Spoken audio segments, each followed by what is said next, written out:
আয়োজিত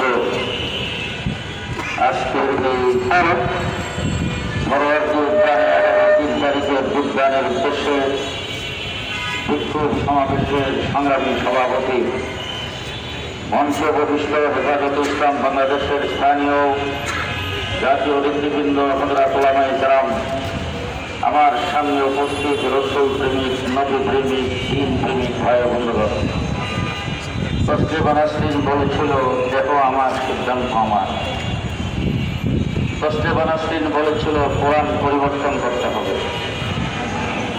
তসলিমা নাসরিন বলেছিল, এপার বাংলা ওপার বাংলা, বর্ডারের প্রয়োজন নাই।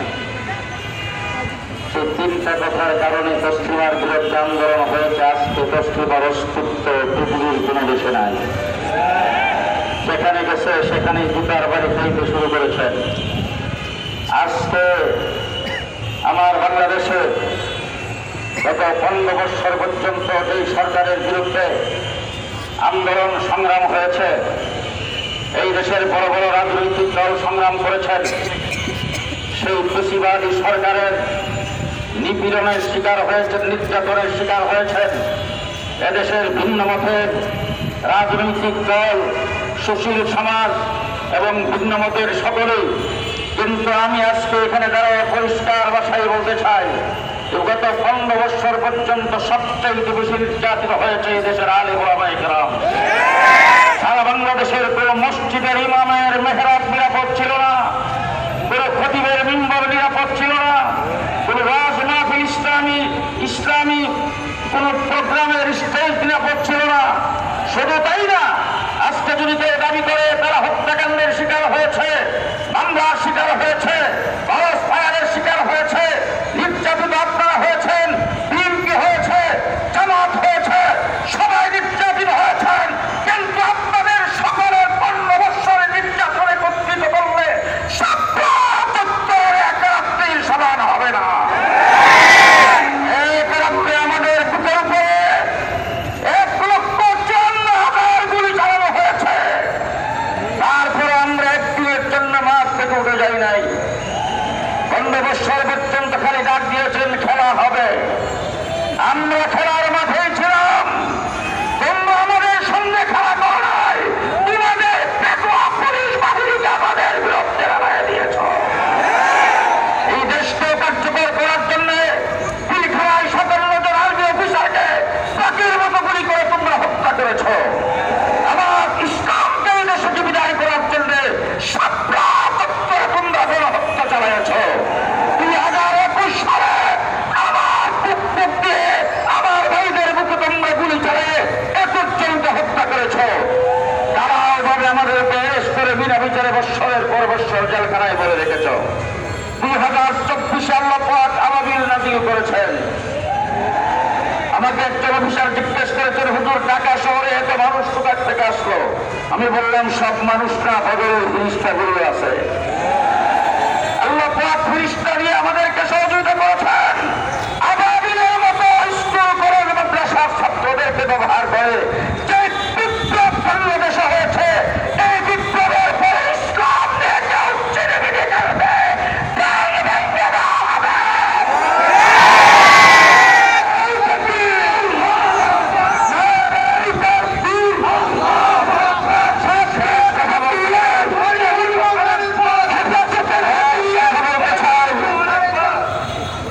আমরা যখন পূর্ব পাকিস্তান ছিলাম, আইয়ুব খান ফ্যামিলি প্ল্যানিং আইন জারি করেছিল।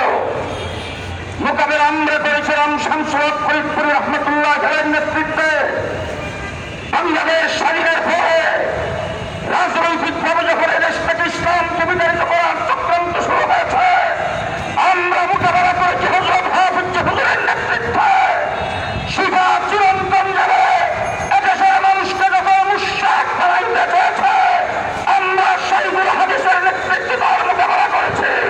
যখন হাইকোর্ট থেকে 2 জন বিচারপতি ফতোয়ার বিরুদ্ধে রায় দিয়ে এই দেশ থেকে ইসলামকে নস্যাৎ করতে চেয়েছে, মুফতি ফজলুল হক কাদেরীর নেতৃত্বে আমরা তার মোকাবেলা করেছি। তসলিমা নাসরিন যখন কোরআন পরিবর্তনের কথা বলেছেন, আমরা তখন বাইতুল মুকাররমের খতিব উবাইদুল হকের নেতৃত্বে তার মোকাবেলা করেছি। শাহবাগে নাস্তিকার মুক্তাত্রে একত্রিত হয়ে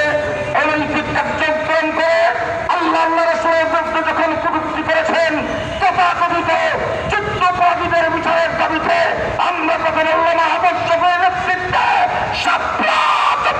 রক্তরঞ্জিত করে আমরা মোকাবেলা করেছি। এই দেশে যখন ভাস্কর্যের নামে বাবার মুক্তি স্থাপনের পাইকারা শুরু হয়েছে, আমরা মোকাবেলা করেছি।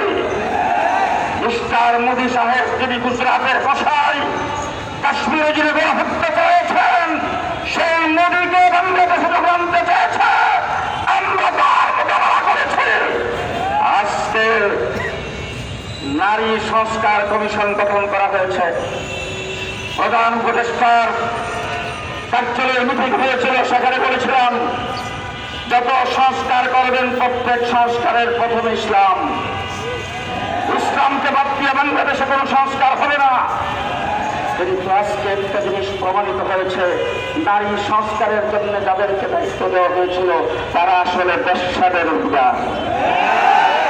তারা এদেশের ধর্মপ্রাণ মুসলমান নারীদের প্রতিনিধিত্ব করে না, তারা পশ্চিমের দেশে বাস্তবায়ন করতে চায়। মিস্টার ইউনূস সাহেব, এখন পর্যন্ত আপনার কোনো প্রশ্ন আমরা পাচ্ছি না। সামনে আর টাইম আছে 1.5 দিন, এখন আসতে বলবেন না। আগামী শনিবার আপনাকে 1টা পর্যন্ত টাইম। এই নারী কমিশনকে বাতিল করতে হবে। তাদের প্রস্তাবনাকে করে দিতে হবে।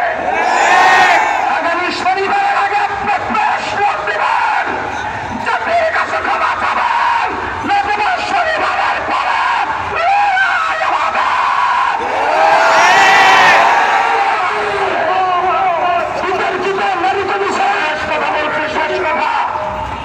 ইসলাম থাকবে আমরা থাকবো, ইসলাম থাকলে আমরা থাকবো।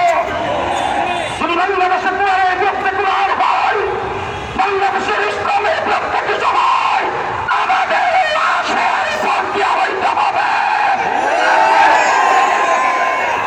সুতরাং পরিষ্কার ভাষায় বলছে, আমরা বেঁচে থাকতে ইসলামের বিরুদ্ধে কিছু হতে পারবে না।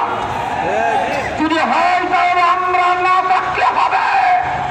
তাই চূড়ান্ত ফাইসালার জন্য প্রস্তুত হয়ে যান। সবচেয়ে দুঃখজনক ব্যাপার হল মিস্টার ডক্টর ইউনূস সাহেব, আমরা আপনাকে বসাইছি, আমাদের রক্তের উপর আপনি বসেছেন, আমাদের রক্তের উপর ক্ষমতা চালাচ্ছেন, আমরা আপনাকে সহযোগিতা করে আসছি। কিন্তু নারী কমিশনের পক্ষ থেকে যখন প্রস্তাবনা পেশ করেছেন, আপনি আপনার ফেসবুক পরিবাহীকে সেটাকে বলেছেন অতি বিলম্বে দ্রুততা বাস্তবায়ন করা হবে। আপনাকে একটু বলবো, একটু সহজ না, অনেক করে একটু শোন না। আগামী শনিবার দিন আপনার চিটাঙ্গের মানুষ, এই জন্য চিটাঙ্গা ভাষায় বললাম, শনিবার দিন একটু সহযোগের দিকে তাকাবেন।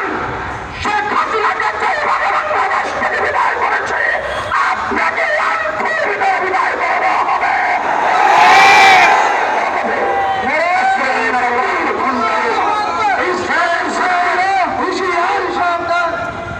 আগামী শনিবার কি বার? যাইতে হবে কয়টায়? কোন জায়গায়?